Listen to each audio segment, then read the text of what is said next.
يا مساء الفل، ازيكم عاملين ايه؟ معاكم غالية عبد الدايم.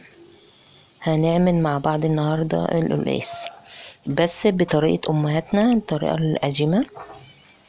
بجد الطريقة اللي بعتمدها على طول، بعملها على طول وبتبقى احلى من الطريقة دلوقتي اللي هو السلق اللي في الخلاط ده.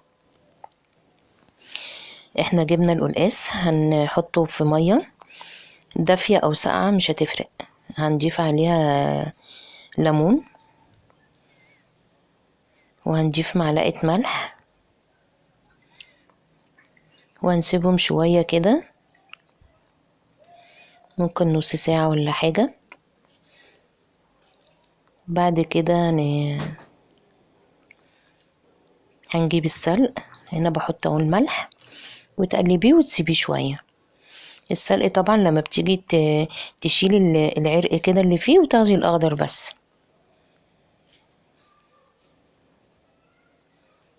اهو كده.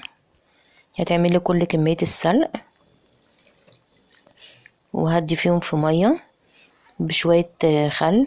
هنا الكزبرة برضو بنحضرها وبنغسلها برضو بالمية والخل. بعد كده هندعك كده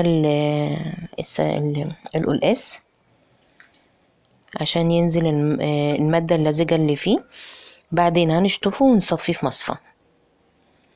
جبنا الشوربة، شوربة لحم، شوربة فراخ، مش هتفرق.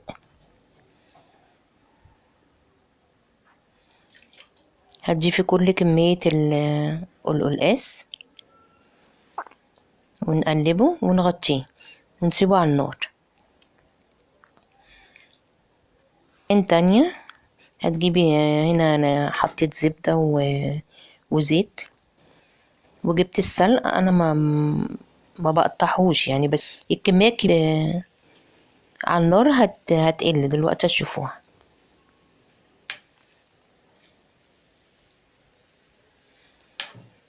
هتحمريه. شفتوا بقى الكمية اللي كانت كبيرة بقت قد ايه، ولسه كمان كل ما يتحمر كل ما يتقل اكتر من كده.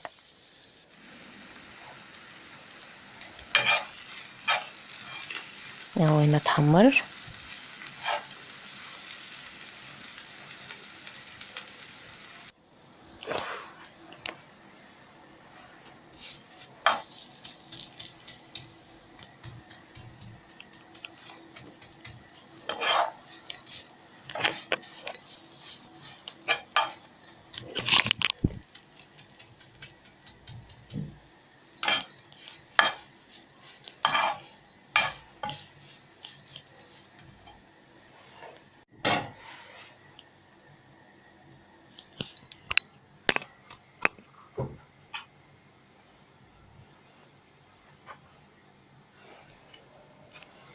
طبعا بعد ما اتحمر انا سمعتكم صوته بالمعلقة، بيبقى صوت القرمشة كده فيه.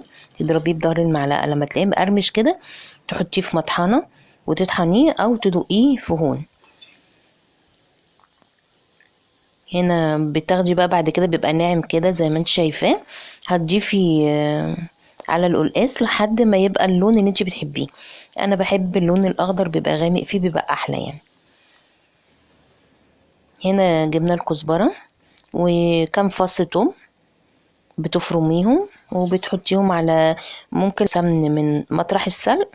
بتضيفي عليه التوم والكزبرة، ما زادش بتحطي زبدة وزيت او سمن وبتحمريهم.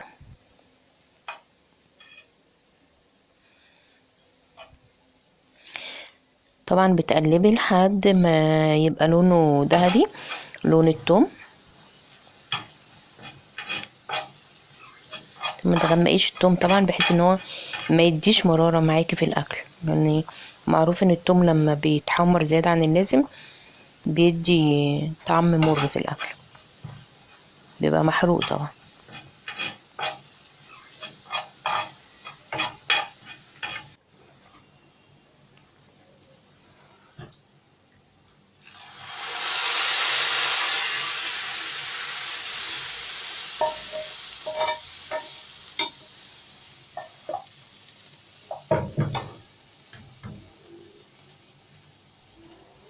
يا جماله، سمعتوا الطشة بقى؟ صوتها تحفة، والريحة طبعا جميلة جدا.